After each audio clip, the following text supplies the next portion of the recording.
your butt, which is those big buildings and the big lights, and that wasn't built on winners, obviously. So. Well, some people do win. Like No, they do win. I'm not saying they don't. We lose $1 million. I mean, it could go either way because if you're playing $100,000 a hand or $50,000 a hand, that could go either way. You win that hand, you're up $50K. So Tuesday is our meeting day at the casino. We always have our operation meeting. If we walk, like sometimes I'll walk in like a hero, and the next week everybody want to cuss you out, want to kill you because now you're looking for cuts or you got to do this.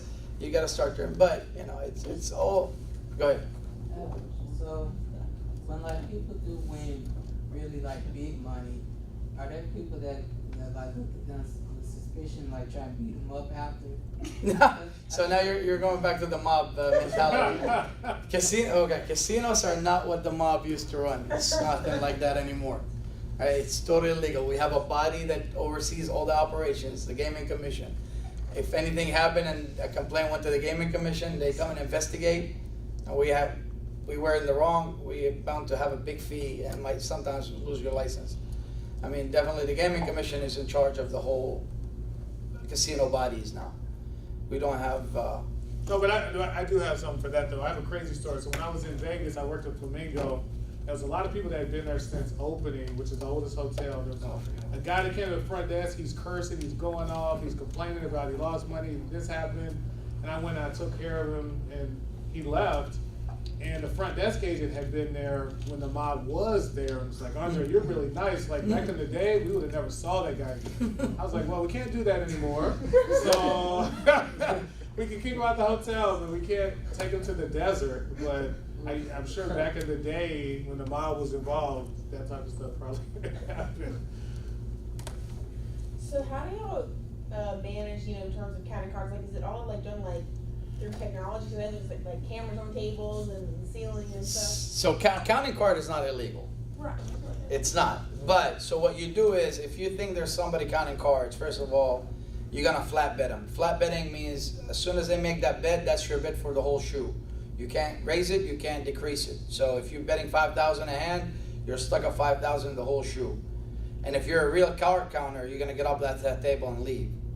So, but we do have people in surveillance that monitor that. They watch people play hand by hand. Most card counters are not impatient, but they're gonna sit where they can make a lot of money. They're not gonna sit on the $5 tables where people are making dumb mistakes on, they're hitting on 16 against the 6 or stuff like that. But we do have a surveillance team that monitors all that stuff. So if it's not illegal, why isn't it? Because you're obviously extremely. Because it gives advantage to the player and not the casino. So we're not saying, but we don't have to take your business. Just like any other business, you can refuse service to anybody. But we tell them, hey, obviously you're a skilled player. We'd rather not have you here. But if you want to play here, you're flat betted. So whatever bet you make, that's why you get the whole shoe till the next shuffle. And when that shuffle happens, whatever bet you make, that's what stays on the whole time. Never rude.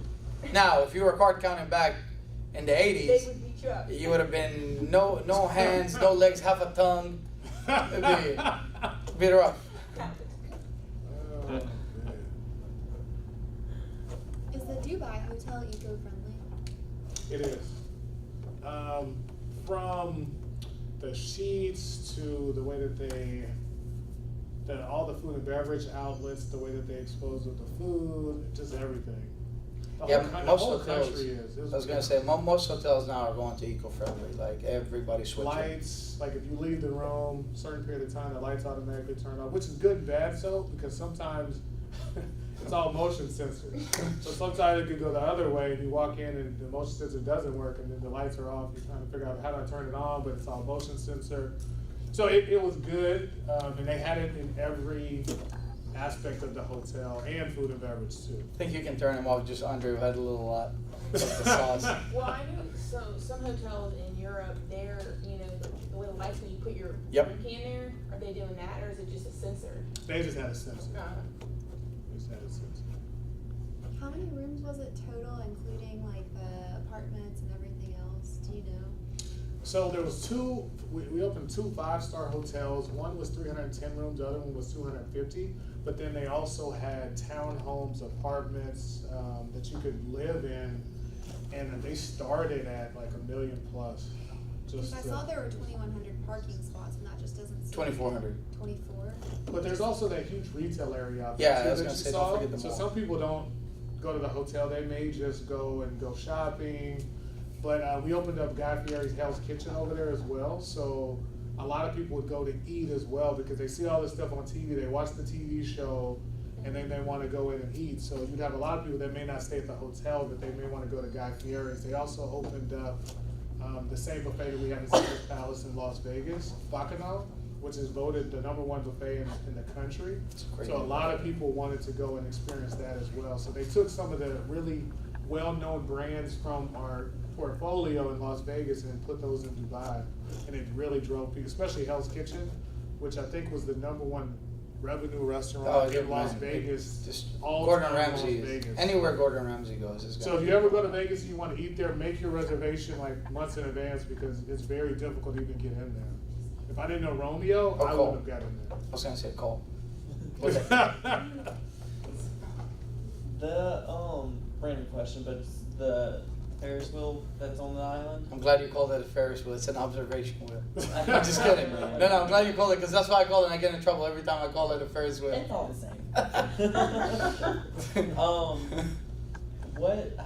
How tall is it compared to the London Eye and the one in Vegas. Mhm. So when the one in Vegas opened, it was the tallest one in the world, and then the one in Dubai is now bigger than that. So this one is the tallest one in the world, and these pods are huge. I mean, it's as big as this classroom and wide. You can. Yeah, you got a bar in there. We have the ones in Vegas where you can set up a bar and it's like all you can drink for the duration of the time. It's that a you're going 45 around. minute. So people are just Oh. going at it. It's a 45-minute round. We've had weddings in there. Some people have got Worst married. part is getting stuck up top. People do meetings, Hey, like on the business parties, people, they'll yeah. host a meeting, so we can set it up with tables and chairs, and we can set food and beverage in there as well. I mean, it's a really cool, unique experience, and a lot of people do it just for fun, but we have a lot of businesses that go and do meetings and stuff in there too. They'll do like maybe 2 spins, so it's like an hour-and-a-half meeting. Those are the cool CEOs. 45-minute meeting. Done. Yeah. Let's go. A lot more people do the all you can drink option opposed to Shock. the meeting in Las Vegas. That's very popular. I thought about doing that whenever I was in Vegas. You should have. So employment wise, what for if you're starting off, there as just a bellman and then working your way up, like what's the employment like? So I actually started my career as a bellman, and then I went to being a front desk agent, then I went to being like a lead, a supervisor. I'm kind of working my way up. But when I first moved to Tunica, right out of college, when I was recruited as a supervisor in 2005. We actually started the same year.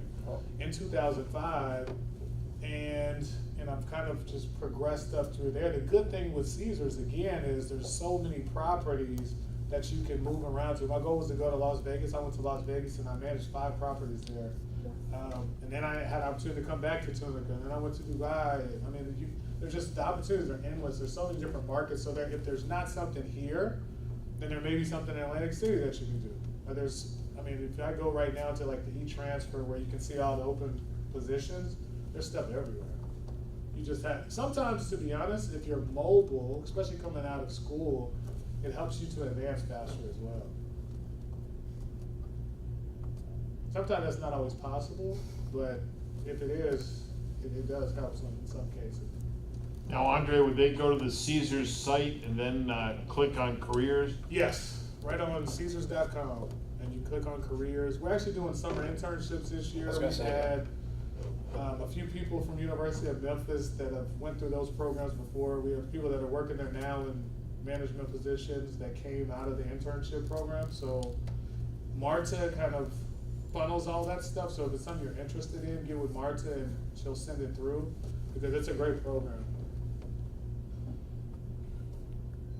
You all know Marta downstairs, right? Yes. Yes. Good, okay. Yeah. Are you gonna show us the picture? Oh, yeah. God damn. Yeah. It's over, you don't. Absolutely. So, here it is. I'll say pass it around, but no, I'll walk around with And the phone. don't swipe right or left. No, this is a work phone, so it's not a personal phone. But that's the deal, yeah. That was, So what did, Mr. Jackson, what did you do in, he was, opening It was crazy. the, You can hotel find it on in the the air, outside. United Emirates? You know what, to be honest, it was the best opportunity dude was a of my little- life. Yeah.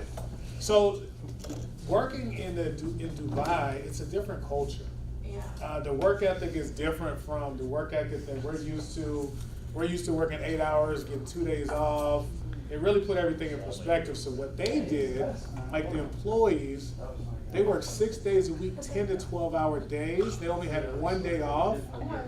And it was a completely different. So for me, I was like, damn, I need to do y'all. This is tough. Probably, we're siblings back in the day. And it's in the movie. Sounds miserable. No, it's a different culture. So in Dubai, most of the people that work at the facilities and hotels are not from there.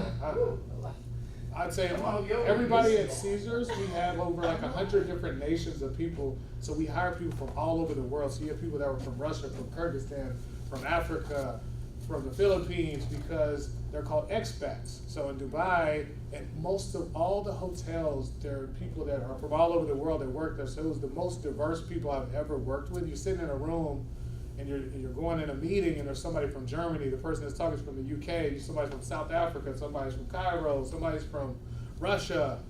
But it was completely different, but we did everything, like checking all the rooms, making sure everything was perfect, coming up with all the SOPs for the whole experience from the time